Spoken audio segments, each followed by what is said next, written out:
오늘 우리에게 주신 하나님의 말씀은 디모데후서 3장 15절에서 17절의 말씀입니다. 신약성경 345면입니다.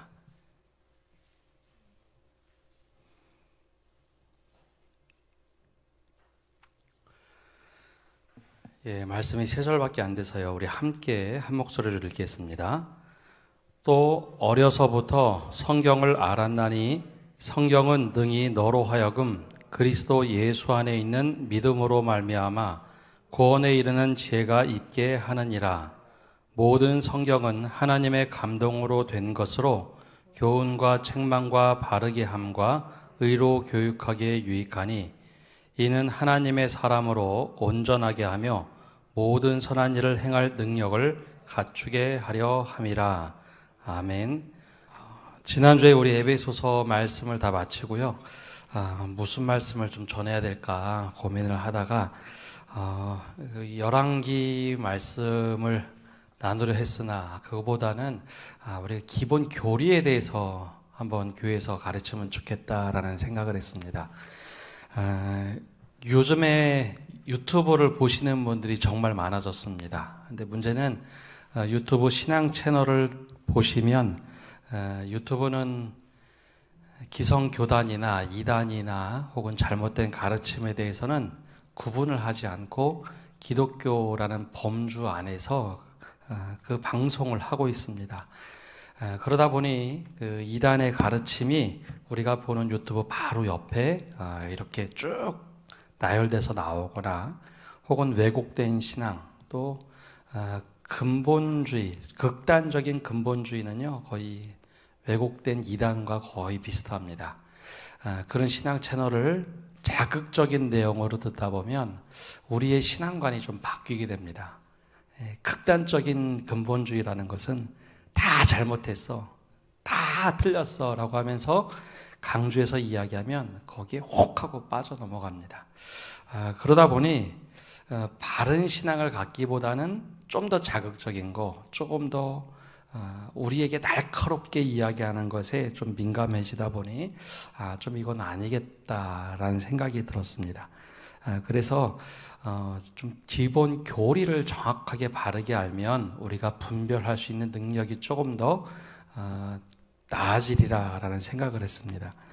최근에 이단 연구에 의하면은 신천지 활동이 굉장히 공개적으로 강하게 하고 있고 또 구원파는 이 코로나 이전과 이후 비교할 때 오히려 주는 것보다 더 많이 늘었다라는 보고들이 좀 나오고 있습니다. 그런 생각에서 오늘은 우리 교단이 가지고 있는 교리 아주 기초가 되는 웨스트민스터 신앙 고백을 함께 계속해서 좀 교리에 대해서 말씀을 좀 살펴봐야겠다라는 생각이 들었습니다. 아마 웨스트민스터 신앙 고백 소요리 문답의 질문은 한 번 이것쯤 다 들어보셨을 겁니다. 사람의 죄를 되는 목적이 무엇이뇨? 그거 들어보셨죠? 처음 들어보셨나요? 이거 세례 받을 때 제일 먼저 물어보는 것이 사람들의 죄를 되는 목적이 무엇이뇨? 또 꼭 그렇게 무엇이뇨? 라고 이렇게 물어봅니다. 그럼 뭐라고 대답하셨나요? 어른들은 옛날에 이거 정말 많이 배웠을 겁니다. 요즘에는 이거 별로 얘기 안 하는데 하나님께 영광을 돌리는 것이다. 아마 다들 예전에는 이 웨스트민스터 소요리 문답을 많이 가르치고 배웠기 때문에 잘 아실 텐데 어느 순간에는 우리가 교리에 대해서 조금 무관심합니다. 교리라는 것은 그냥 하늘에서 뚝 떨어지고 신학자들이 만든 것이 아니라 우리 시대의 성경을 어떻게 바라보는 것이 좋은가 그 고민과 신앙의 해석을 담아놓은 것이 바로 교리입니다. 그 중에 우리 교단의 헌법을 보면요 제일 첫 번째가 교리편이 나오는데 거기에 우리 교단의 신앙 고백이 나오고 저 밑에 보면 5부에 우리의 신앙 고백을 어디 근거했느냐 바로 웨스트민스터 신앙 고백에 기초했다 해서 그 전문을 실어 놓았습니다. 근데 왜 우리의 신앙 고백이 아니라 영어로 된 웨스트민스터 신앙 고백이라고 하는가? 조금 역사를 거슬러 올라가서 좀 말씀을 드리면 예수님께서 제일 처음에 말씀을 가르친 사람들은 사도들입니다. 12제자죠. 예수님이 부활 승천하시고 나서 12사도로, 제자들이 사도로 바뀝니다. 사도들이 열심히 복음을 전해서 그 다음 지도자를 세운 사람들을 속사도라고 부릅니다. 이 신앙의 대가 쭉쭉쭉 이어져 갑니다. 그래서 성경에는 그것을 보고 우리가 사도의 터 위에 서 있다라고 표현을 합니다. 사도 위의 터 위에 우리 신앙을 세워가고 있다. 물론 반석이신 예수 그리스도 위에 우리의 믿음을 세우지만 그 신앙의 기초의 바로 위에, 주춧돌 위에는 바로 사도들의 터라는 위에 우리가 신앙을 세웁니다. 근데 속사도 시대, 이 사도들의 제자들이 열심히 복음을 전하는 가운데 점점 이단들이 득세하기 시작했고, 또 문제는 사도들이 순교를 당해서 죽는 시대가 되었습니다. 그래서 이 급한 마음에 사도 바울과 같은 경우는 사방에 편지를 보내죠. 여러분들 신앙생활 이렇게 하십시오. 우리가 믿는 하나님은 이런 분입니다. 우리가 믿는 예수님은 이런 분입니다. 특별히 로마서와 갈라디아에서는 예수님을 어떻게 이해해야 하는가, 바로 이득신의 혹은 이신층이라는 교리도 만들어서 남겼습니다. 그러는 가운데 사도들이 정말 거의 다 죽어가자 문제가 생겼습니다. 구약 성경은 있었으나 예수님에 대해서 기록한 글이 없는 겁니다. 그래서 그때 부랴부랴 기록한 것들이 바로 복음서입니다. 그래서 마가복음은 제일 처음에 이렇게 시작이 되죠. 예수 그리스도 복음의 시작이라. 예수님을 복음이라고 딱 정하고 예수님에 대해서 기록해야겠다. 그래서 마가복음을 시작으로 마태, 누가복음, 그리고 마지막에 요한복음이 쓰여집니다. 그리고 나서 이제 서신서들을 나중에 다 집대성해서 신약 성경을 만들었는데 거기에는 말 그대로 성경이 되었습니다.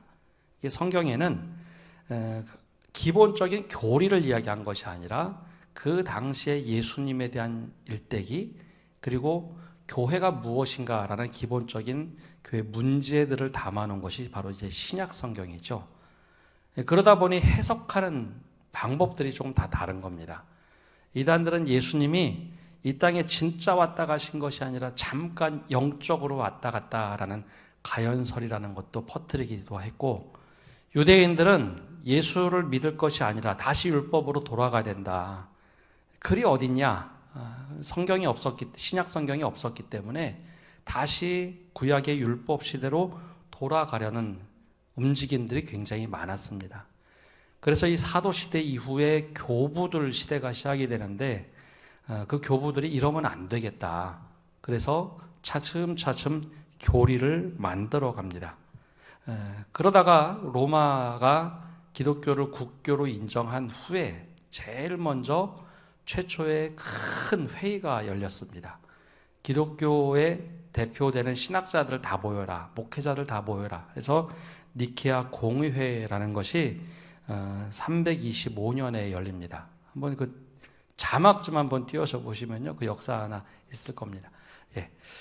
니케아에서 모여서 처음으로 니케아 신앙고백, 신조라는 것을 만듭니다. 이게 최초의 신앙고백인데 저것을 만들게 된 배경은 이단들이 다른 이야기를 하는데 그 이단들의 대처에서 진짜 우리가 무엇을 믿는가, 우리 매주일이면 신앙고백합니다 라고 예배 시간에 제가 이야기하죠. 근데 제가 꼭 수식어를 붙입니다. 우리 신앙고백하겠습니다 라고 하지 않고 제가 사도신경으로 신앙고백하겠습니다 라고 꼭 얘기합니다. 그러니까 우리가 신앙고백할 때 내가 무엇을 믿느냐, 저기 보면 이제 사도신경은 나중에 10세기쯤에 완성이 되는데 제일 처음에 고백한 신조는 니케아 니케아 신앙고백입니다. 그래서 예수님이 어떤 분인지, 하나님이 어떤 분인지, 성부, 성자, 성령에 대한 고백, 교회에 대한 고백이 니케아 신조에 담겨져 있습니다. 그리고 나서 한 60년 정도 흘러서 니케아 콘스탄티노플 신앙 고백을 또 만들게 됩니다. 이번에는 그 앞에 있었던 것을 조금 더 보완해서 잘못된 것들은 수정해서 다시 고백을 하죠. 그리고 나서 이제 우리가 신앙 고백하는 것은 저 10세기경에 5세기부터 출발했다고 하는데 10세기경에 완성된 사도신경을 가지고 신앙 고백을 합니다. 그래서 모든 목사님들이 보통 이렇게 말씀을 하시죠. 이단들을 구분할 때 사도신경으로 딱 갖다 대서 잘못된 교리를 가르치면 그 이단이다. 바로 이제 사도신경은 가장 신앙의 기초인 우리가 무엇을 믿느냐, 성부 하나님을 믿고 성자 예수님을 믿고 성령 하나님을 믿고, 그리고 교회가 어떤 교회인지, 죽고 사는 것, 그리고 부활하는 것, 우리가 영원히 사는 것을 믿습니다. 고백하는 게 바로 이제 사도신경으로 하는 신앙 고백입니다. 근데 문제는 이 신앙 고백만 하면 교리에 대해서 우리가 다 알고 있을까요? 성경을 하나의 관점으로 알고 있을까? 그러지 못하는 경우가 있습니다. 그래서 이 교리가 이제 필요했는데요. 우리가 1517년에 종교개혁이 일어납니다. 즉 로마 카톨릭의 잘못된 교리로부터 바른 길로 오자 해서 종교개혁을 했는데 영국에서 좀 문제가 생겼습니다. 영국은 장로교와 영국 성공회가 같이 공존을 하고 있었는데 영국의 왕이 다시 카톨릭으로 돌아가려는 움직임을 취합니다. 찰스 1세였는데요. 그러자 이제 의회하고 부딪혔죠. 우리는 종교개혁 전통에 서 있어야 된다. 근데 모든 예배나 모든 방식을 다시, 조금 어려운 말로 하면 고교회주의라고 다시 카톨릭으로 돌아가려 할 때 크게 부딪힙니다. 결국 왕이 참수를 당하게 되죠. 그리고 나서 의회에서 우리의 제대로 된 신앙 고백을 좀 만들어 보자. 로마 카톨릭과 똑같이 할 수 없으니 우리 개신교 깔뱅이의 후예답게 좀 바른 신앙 교리를 만들자 해서 처음 모여서 한 출발이 바로 1642년에 모인 웨스트민스터 총회입니다. 그래서 그곳에서 수많은 사람들이 모여서 5년 6개월 정도 연구해서 나온 것이 이 웨스트민스터 신앙 고백입니다. 그래서 이 신앙의 교리의 기초에서 우리는 성경을 바라보고 성경을 어떻게 이해할 거냐, 그것을 결정을 하죠. 근데 왜 우리나라는 웨스트민스터 신앙 고백을 그대로 따르게 됐는가? 이거 수입해왔나? 이렇게 생각하실 수 있는데요. 영국에 있던 사람들이 미국으로 신앙의 자유를 찾아서 넘어가죠. 우리 그 사람들을 보고 청교도라고 부릅니다.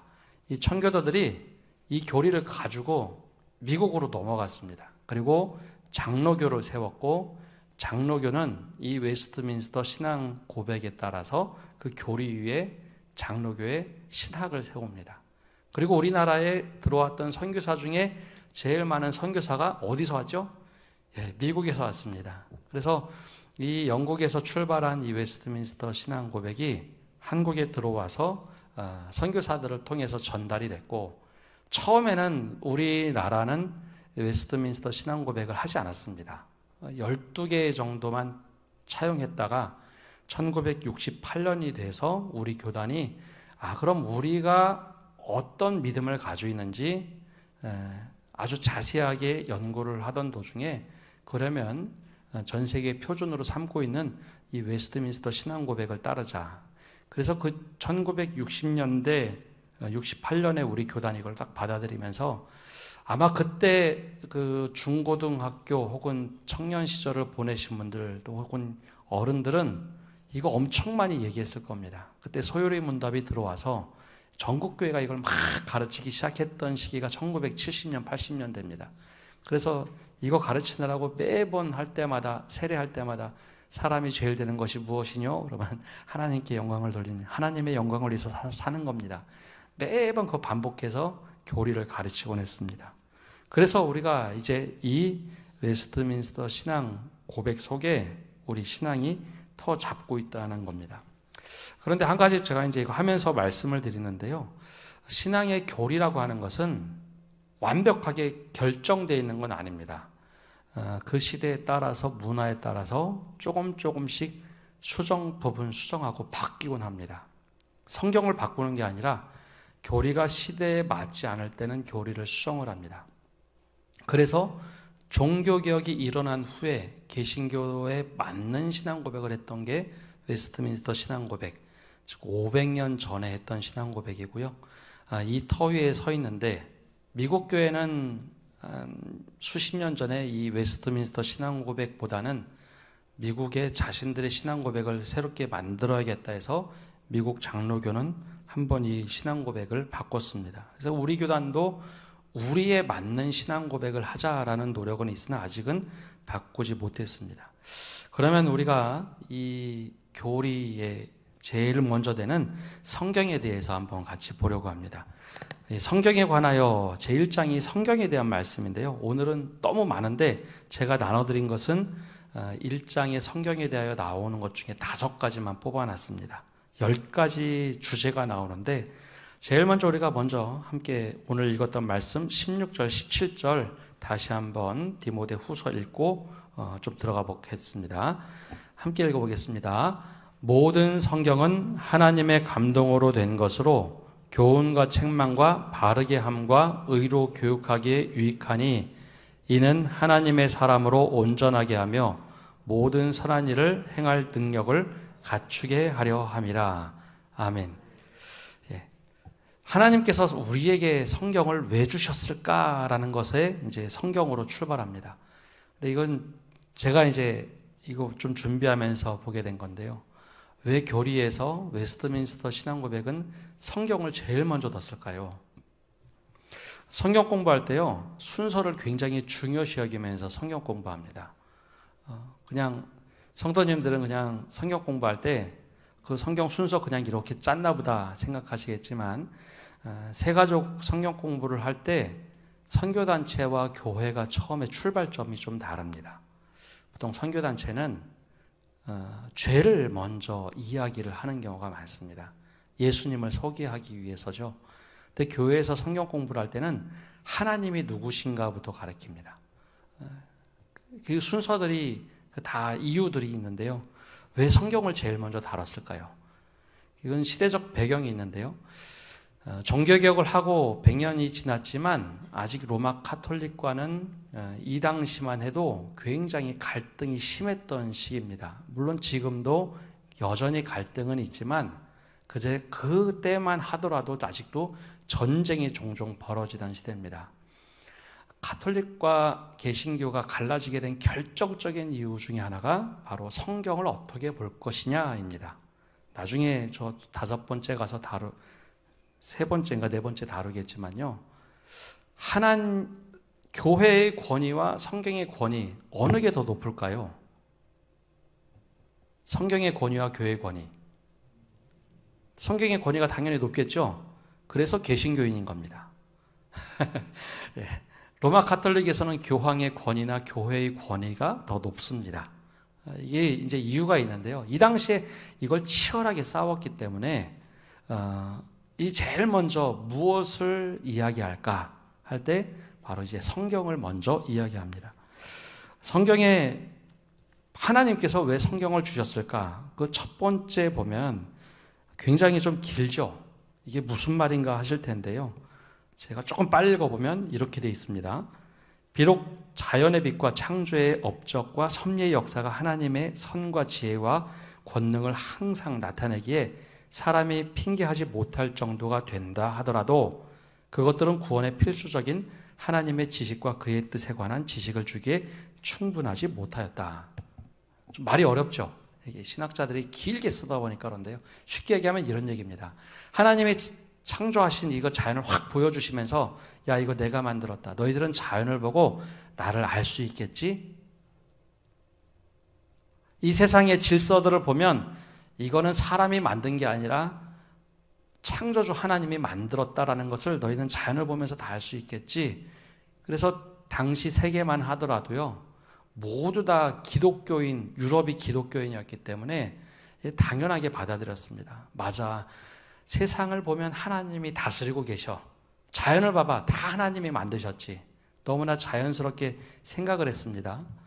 그런데 하나님이 이 세상을 만드셨어 라고 믿는다고 해서 구원받을 수 있을까요? 야, 이거 하나님이 다 만드셨어. 이거 모든 것 하나님의 질서 속에 있어. 그렇게 믿으면 구원받을 수 있을까요? 없을까요?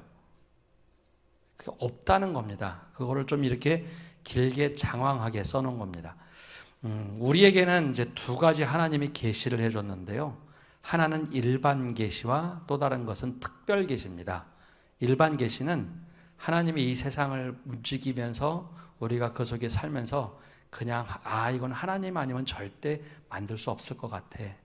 하나님이 해달 별들을 다 만들고 계시겠지. 그거를 깨닫는 게 일반 계시입니다.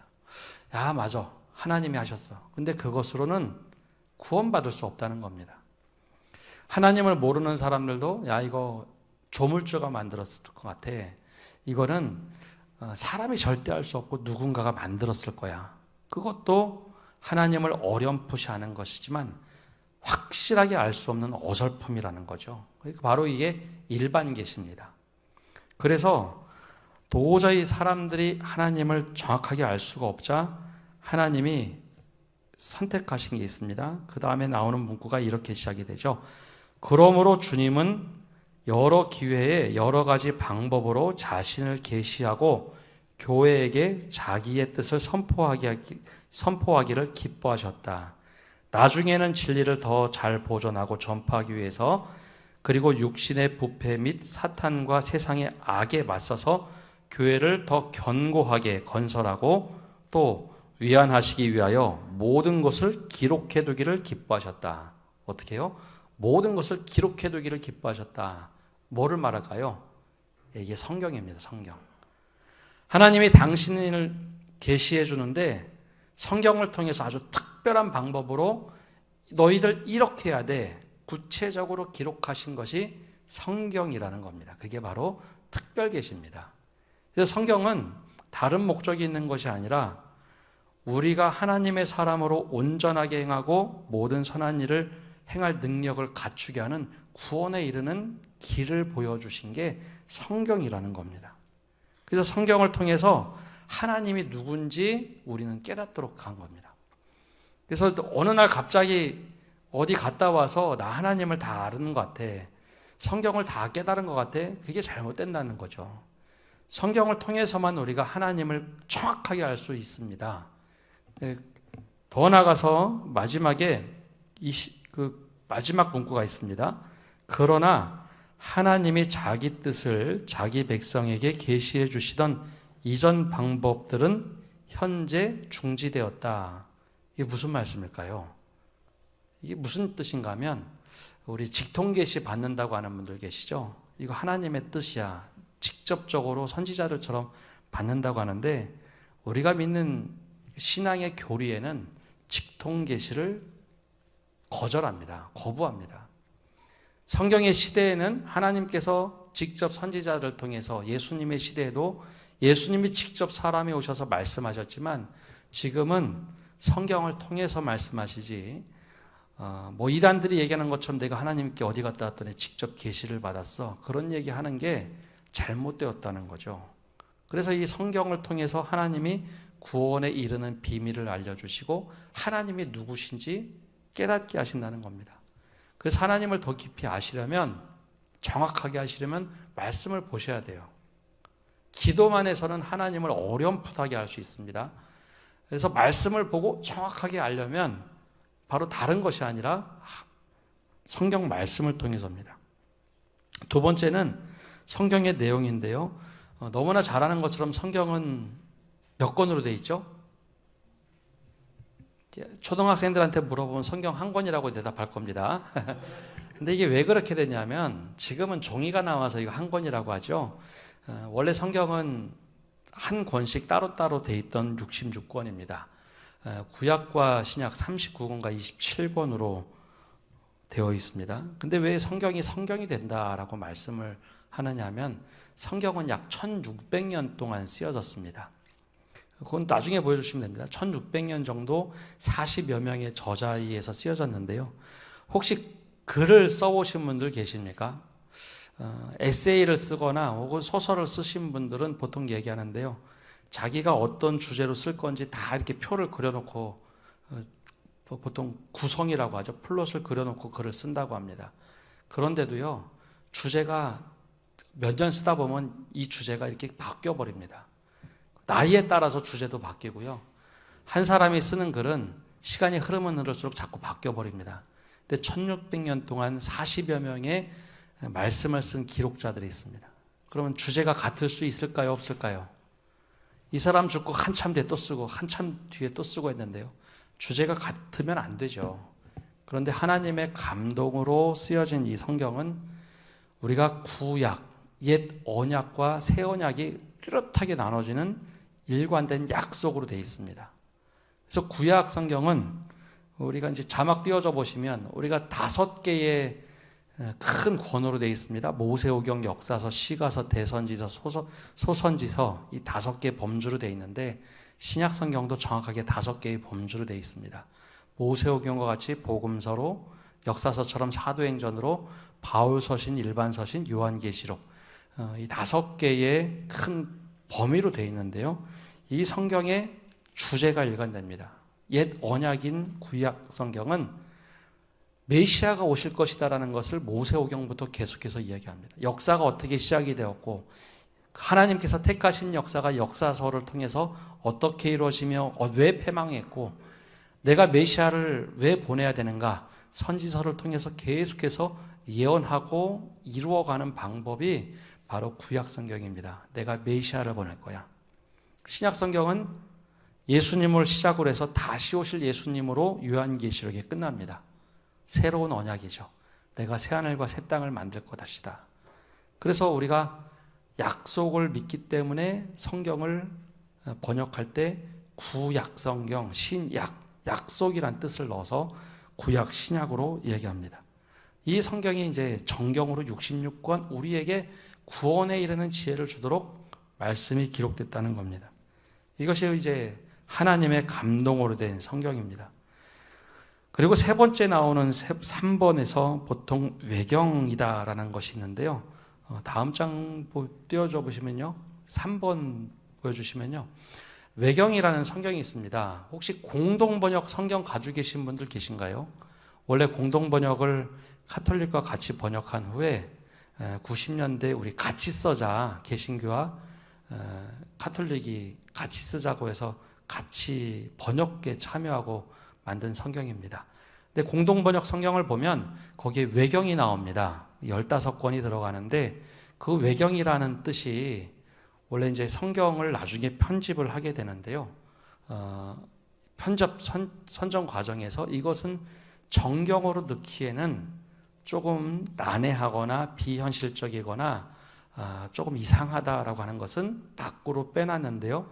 그것을 보고 외경이라고 합니다. 그래서 외전이라고도 하는데요. 이게 왜 문제가 됐는가 하면 종교개혁을 할 때만 하더라도 성경은 66권만 정경으로 인정을 했습니다. 그 대신 외경들은 참고 자료로 이렇게 복원했죠. 그런데 로마 카톨릭에서 큰 회의가 1546년에 트렌트 회의가 열렸는데 로마 카톨릭은 외경을 제2경전이라고 해서 이걸 포함을 시켰습니다. 아까 말씀드린 대로 종교개혁은 1517년에 이루어졌고 저 회의가 좀 늦죠. 그러면 개신교 입장에서는 외경을 정경으로 인정해야 될까요? 말아야 될까요? 당연히 안 합니다.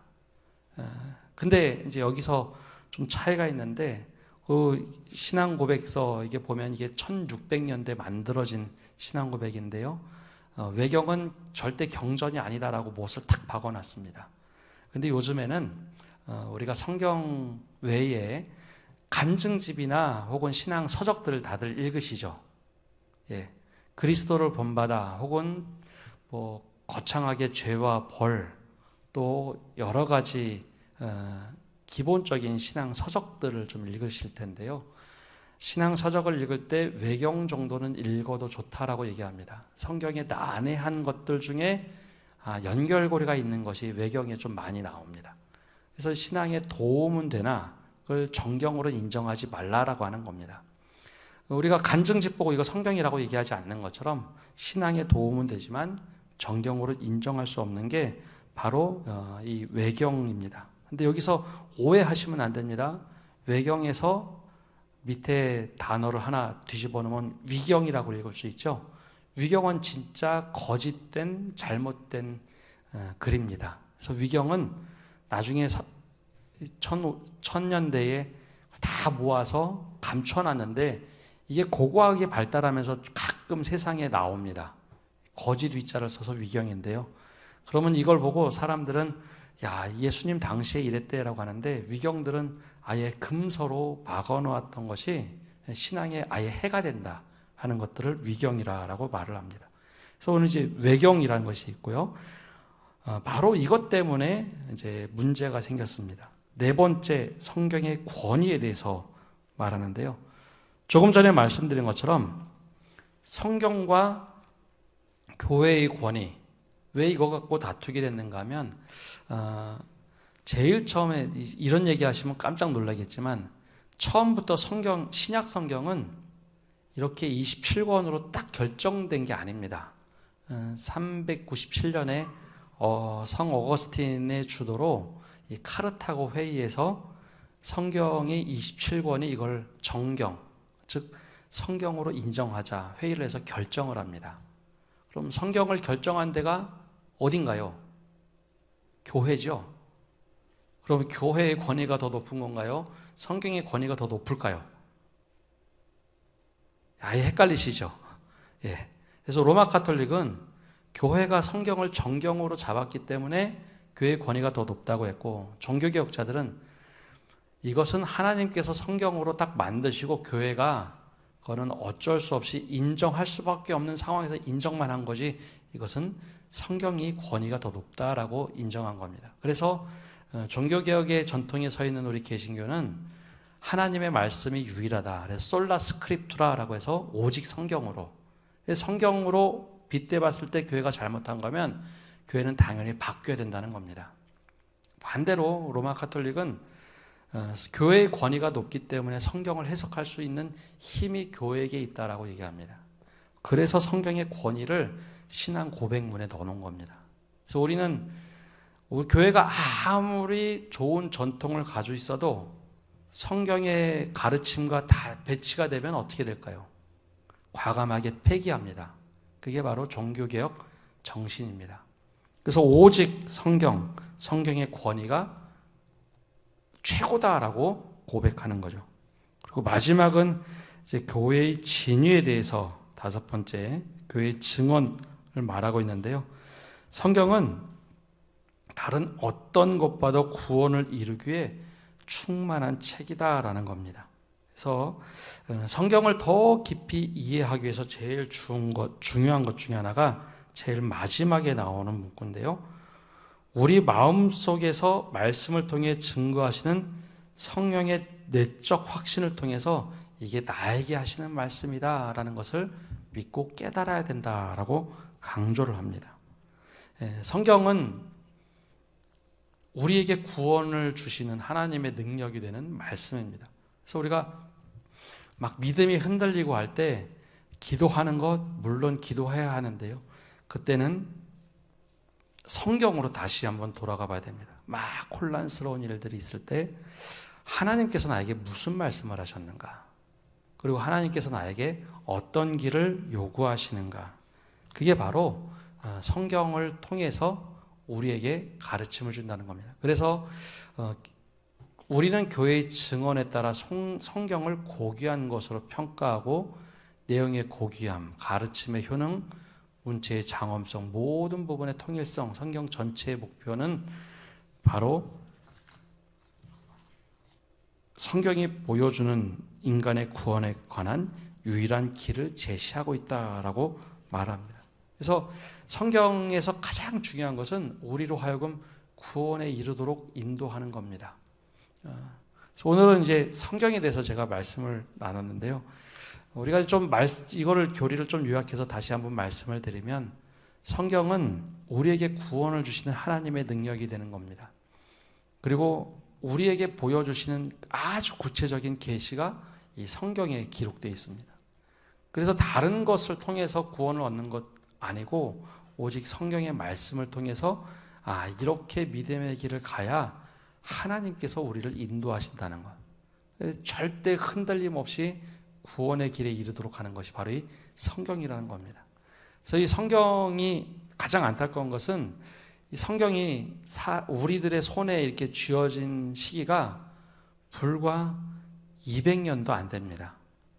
종교개혁 이후에 종이가 나와서 성경이 번역은 됐고 또 복사는 됐지만 실제로 종이가 너무 귀해서 성경책을 가질 수 있는 경우가 역사적으로 그렇게 오래되지 않았습니다. 근데 지금은 성경책이 여기뿐만 아니라 휴대폰에도 그냥 기계만 하면 나오는데 성경 말씀을 우리가 꿀처럼 더 달게 여기고 주의 말씀을 얼마나 소중히 여기는지, 그 말씀이 나에게 구원을 주신 하나님의 능력이 되는데 오히려 수많은 매체 홍수 속에서 성경이 더 가려지는 것은 아닌지 그런 생각을 하게 됩니다.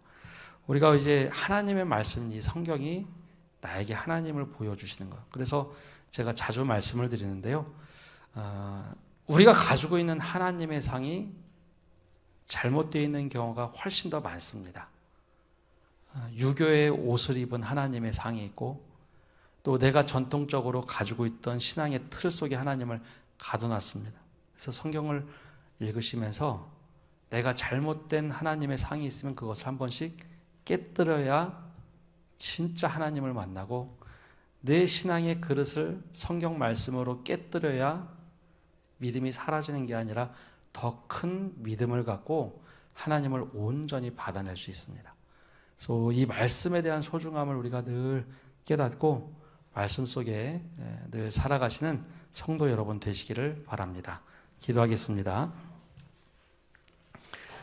하나님 감사합니다. 오늘부터 교리를 통해서 우리가 좀 더 정확한 하나님의 말씀, 또 하나님께서 원하시는 믿음의 틀을 가질 수 있도록 인도하여 주옵소서.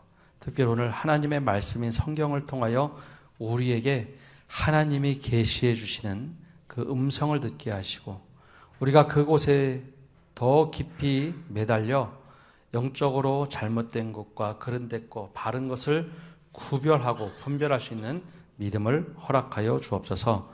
예수님의 이름으로 기도합니다. 아멘.